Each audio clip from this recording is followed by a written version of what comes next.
After the lights, the party's over. They say that all good things must end. Call it a night. The party's over. And tomorrow and next year starts the same old thing again. Denver Broncos Mile High View, no commercials, no bullshit. Don't score too early, Broncos. Don't score too quickly. Didn't you say that? Didn't you see that coming? Didn't you see that field goal coming at the end? Of course you did.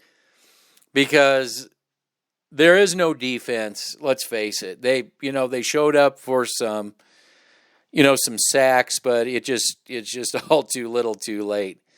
Because again, if you'd have listened to my broadcast, you'd know that, or podcast, I should say, that the lines are completely shit for the Denver Broncos. So when you actually do have one thing working in your favor, you actually do have a decent line in front of you, which that's what Jacksonville has. They don't really have offensive weapons.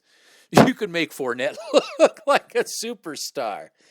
So, I mean, that was basically the game plan. If you were wondering, why do they keep running Fournette? And if I'm sure the Jacksonville Jaguar fans couldn't understand, why are they just because they know Fournette's been a joke, and he is a joke, but they know that weak-ass, all of a sudden that weak-ass line, the weak-ass front for the Broncos is going to get exploited. They knew it. They'll use the altitude against the Broncos, and that's what they did. So basically, Jacksonville, if you haven't figured out yet, the Broncos lines fucking suck.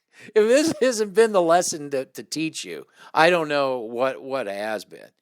Joe Flacco did the right thing. He was getting rid of the ball quick. I guess better late than never. I said that before week one ever started. These are the plays that they're going to have to run because they have no offensive line, and the misdirection was good, but he has to get rid of the ball soon. But they're just not a good team. They're just not a good team. What can you say? The Fournette running for 200-plus yards. I mean, really? And you can't understand that that's the exclamation point on the D-line, if there ever was one. There's just no excuse for that. So I think you saw that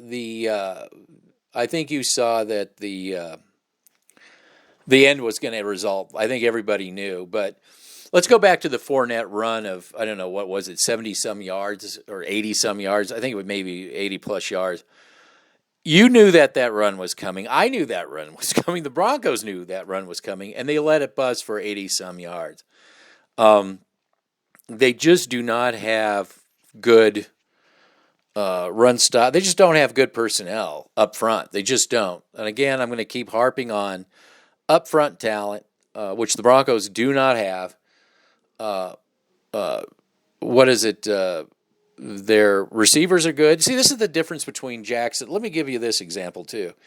The difference between having a good O-line versus having a shit O-line.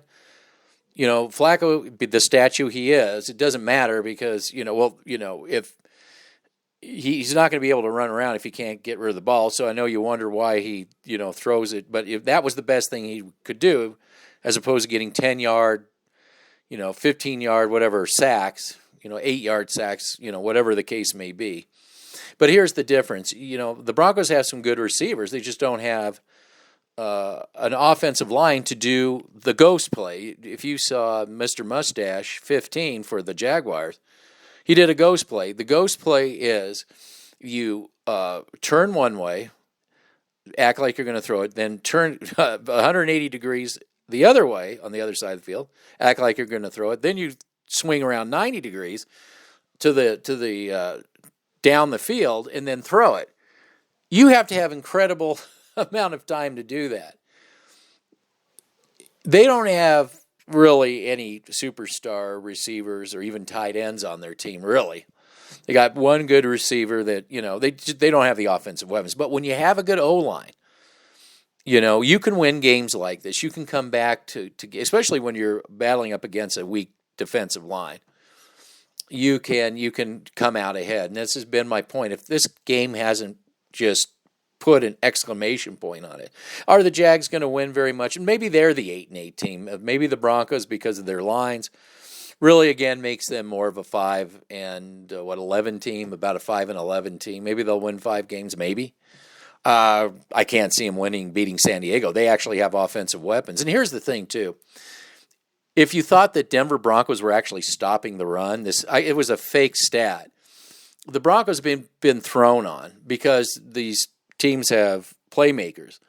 So these other teams, but Jacksonville knew that they could run on this weak-ass defense, especially that front 7 for the Denver Broncos. And obviously they could. So, again, I'm petitioning for stronger lines and moving forward. You can do whatever you want. You got receivers. You got Chubb. You got Von Miller. You need interior people. You need better linebacking. You need better. I think you need to replace the entire offensive line. So Joe Flacco has a little bit more time if that's what you're going to do. You wanted to keep Joe Flacco. I mean, he can't. You put really an immobile quarterback for the most part behind a bad offensive line. The only thing you can do is basically just get rid of the football. I do like some of the misdirection that they were doing. I think Scangarello got away from it a little bit. Scored 24 points. They did good, but again, and what I've been thinking, and I think a lot of other fans, is that maybe the offense is going to have to carry the defense. This year, but they just don't have the offensive line to do that. They don't have an offensive line that can, help out. So, 24 points against the Jags probably wasn't too bad. Can they score 24 points against the Chargers? Yeah, perhaps. But the problem is the Chargers probably can score 30.